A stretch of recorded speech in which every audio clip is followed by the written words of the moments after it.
ఏంటంటే ఇక్కడ విలేజెస్ రావద్దని చెప్పేసి అంటున్నారు కదా సార్. మరి అట్లాంటప్పుడు ముందే బోర్డు పెట్టుకోవాలి కదా సార్. ఇక్కడ బోర్డు పెట్టకుండా ఫస్ట్ అక్కడికి వచ్చినప్పుడు మరి ఎట్లా చెప్తారు సార్? విలేజెస్ వద్దు అని అన్నప్పుడు ఇక్కడ బోర్డు పెట్టాలా, లేదంటే అడ్మిషన్ వాళ్ళతో చెప్పాలా? అట్లా ఏం లేదు. ఎందుకు విలేజ్ లో అంటారు అంటే వీళ్ళు కూడా ఫీజులు కడతారు కదమ్మా. మేము కూడా ఫీజులు కడుతున్నాం సార్. సార్ నేను వచ్చింది కూడా విలేజ్ నుంచే, మరి ముందు చెప్పుకోవాలి కదా సార్. నిజామాబాద్ డిస్ట్రిక్ట్ సార్, వర్ణి నుంచి వచ్చిన. అది విలేజే, ఇప్పుడు డెవలప్ అవుతుంది ఏమో. అది విలేజ్ ఒకప్పుడు వచ్చినప్పుడు చెప్పుకోవాలి కదా సార్. మరి ఇప్పుడు పెడితే ఇట్లా ఇక్కడ అంటే ఓన్లీ సిటీ వాళ్ళే చదువుకోవాలన్నా? ఇక్కడ వచ్చి సిటీ వాళ్ళైనా ఫీజులు కడతారు, ఎవరైనా ఫీజులే కడుతున్నారు. ఇప్పుడు ఏంటంటే మేము సర్టిఫికేట్ ఒక్క లైన్ ఎందుకు వచ్చింది? విలేజ్ రావద్దని ఆ లైన్ ఎందుకు వచ్చింది? సిఎఫ్ఆర్ గురించి వచ్చింది సార్. ఈ సిఎఫ్ఆర్ ఏంటంటే ఇప్పుడు ఒకసారి రాస్తాం కేంబ్రిడ్జ్ ఇంగ్లీష్ అని చెప్పేసి పేపర్, ఒకసారి రాస్తాం. అది ఒకవేళ ఫెయిల్ అయితే మళ్ళీ సేమ్ మనీ కట్టాలి, మళ్ళీ సేమ్ మనీ కట్టి మళ్ళీ రాయాలి. మళ్ళీ ఎన్నిసార్లు ఫెయిల్ అయితే అన్నిసార్లు రాయాలి. సర్టిఫికేట్ డబ్బులు కట్టాలా? ఏం చెప్పలేదు మాకు ఫస్ట్ స్టార్టింగ్ లా. చెప్పకుండానే ఇప్పుడు సడన్ గా తీసుకొచ్చి ఇట్లా ఇన్ని ఉంటాయి సర్టిఫికెట్స్, మీకు రాయాలి, రాస్తే అది ఫెయిల్ అయితే మళ్ళీ కట్టాలి, మళ్ళీ రాయాలని చెప్తున్నారు. అంతేగాని మాకు ఇంత ఫీజు ఉంటుందని ఏం లేదు. ఫస్ట్ నుంచి మాకు అసలు గైడెన్స్ లేదు సార్.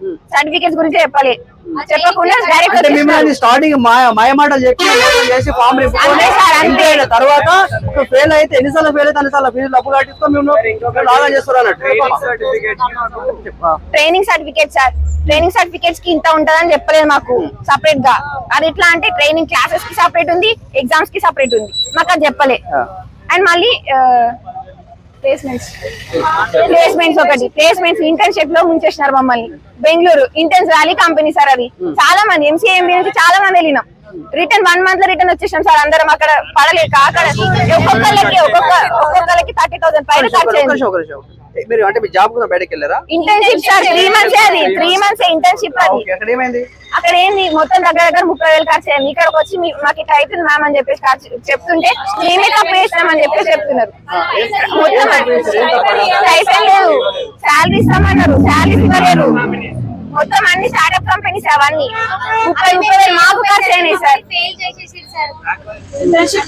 బ్యాక్లాగ్స్ మళ్ళీ ఒక్కొక్క సబ్జెక్ట్ పోతే, ఇన్ కేసు పోతే సబ్జెక్ట్ బ్యాక్లాగ్ పడితే ఒక్కొక్క సబ్జెక్ట్ కి 10,000 అడుగుతున్నారు సార్. ఇక్కడ ఎట్లా కడతారు సార్ 10,000? బయట కాలేజ్ ఎట్లుంది, ఇప్పుడు ఎంత ఉంది పర్ సబ్జెక్ట్? ఎట్లా కడతారమ్మా? మీరు గ్రామానికి వెళ్ళొచ్చారు కదా, పల్లెటూరుకి వెళ్ళొచ్చారు కదా, చదువుకోదు అంటున్నారు సార్. వాళ్ళే అన్నారు కదా గ్రామానికి వెళ్ళి వస్తే చదువుకోవద్దు, గ్రామంకి వెళ్ళి వస్తే చదువుకోదు, ఫీజు కట్టలేరు కదా, మీరు కాదు కదా. ఇప్పుడు అదే సార్ మేము అంటుంది. ఇప్పుడు అంటుంటే ఏంటంటే తగ్గిస్తాం అన్నట్టు మాట్లాడుతున్నా, తగ్గిస్తలేరు. 10,000 స్టూడెంట్ డిమాండ్ ఏంటి? లాస్ట్ ఏం కావాలి మీకు? సర్టిఫికేట్స్ వద్దు, ఆ సబ్జెక్ట్ కి మీరు తగ్గిస్తారా? తగ్గించుకోవడం మంచిగా ఉంటది, లేదంటే ఎంబీఏ డిగ్రీ ఇచ్చి పంపిమని అడుగుతున్నాం సార్. మాకైతే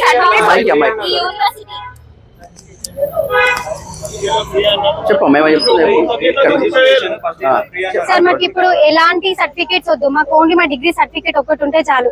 మెయిన్ థింగ్ ఏంటంటే సార్ మాకు బయట కాలేజెస్ చాలా ఉన్నాయి, మాకు అవి వాటిల్లో జాయిన్ కావచ్చు. మాకు ఇక్కడ ఏం చెప్పారంటే only 50,000 for MBA, 1 lakh for MCA అని చెప్పేసి. ఇట్లా ఎక్స్టర్నల్ సర్టిఫికేషన్స్ గురించి మాకు ఎలాంటి ఇన్ఫార్మ్ చేయలేదు సార్. కానీ ఇప్పుడు లాస్ట్ మాకు ఇంకో 2 months అయితే మాకు టర్మ్ ఎండ్ అయిపోతుంది, మా స్టడీసే క్లోజ్ అయిపోతాయి. ఈ టైంలో మీరు 2 months లో మీరు చేయాలి అంటే మీకు డిగ్రీ ఇవ్వమనేసి మమ్మల్ని అట్లా బ్లాక్ మెయిల్ చేస్తున్నారు సార్. ఇది పరిస్థితి ఇక్కడ ఈ అరోరా కాలేజీలో. స్టార్టింగ్ ఎంట్రీ ఫామ్ లో మాత్రము మంచిగా వాళ్ళకి ఎన్నో వచ్చినట్టు బంగారు బాతుకుట్లకి అందరితో నిమ్మలంగా మంచిగా ప్రేమతో మాట్లాడి ఫామ్ నింపించుకోవాలి. ఒకవేళ స్టూడెంట్ ఫెయిల్ అయితే మాత్రము మళ్ళీ డబ్బులు కట్టించుకోవాలి, అంతే కదా. ఫెయిల్ ఎన్నిసార్లు పోయింది అన్నిసార్లు డబ్బులు కట్టించుకోవాలి. కాలేజీలో పల్లెటూరులో చదువుకోవద్దట, సిటీలో చదువుకోవద్దట. మరి ఇది ఎక్కడ ఏమో మన నెక్స్ట్ స్టెప్ లో చూద్దాం అసలు ఏం జరుగుతుంది ఏం కదా అని కూడా ఈ స్టూడెంట్ అందరితో మాట్లాడిపిస్తాము. మనం లైవ్ లో తీసుకుని జరుగుతుంది. వాస్తవానికి లోపల వెళ్ళి కూడా మాట్లాడదాము. ఆ ప్రిన్సిపాల్ ఏంది, సార్ ఏంది, స్టాఫ్ ఏంది, కాలేజ్ ఏంది, కాలేజ్ కథ ఏంది, నెక్స్ట్ స్టెప్ లో చూద్దాం మనం. 10 లైక్స్ ఏరియాని. Thank you.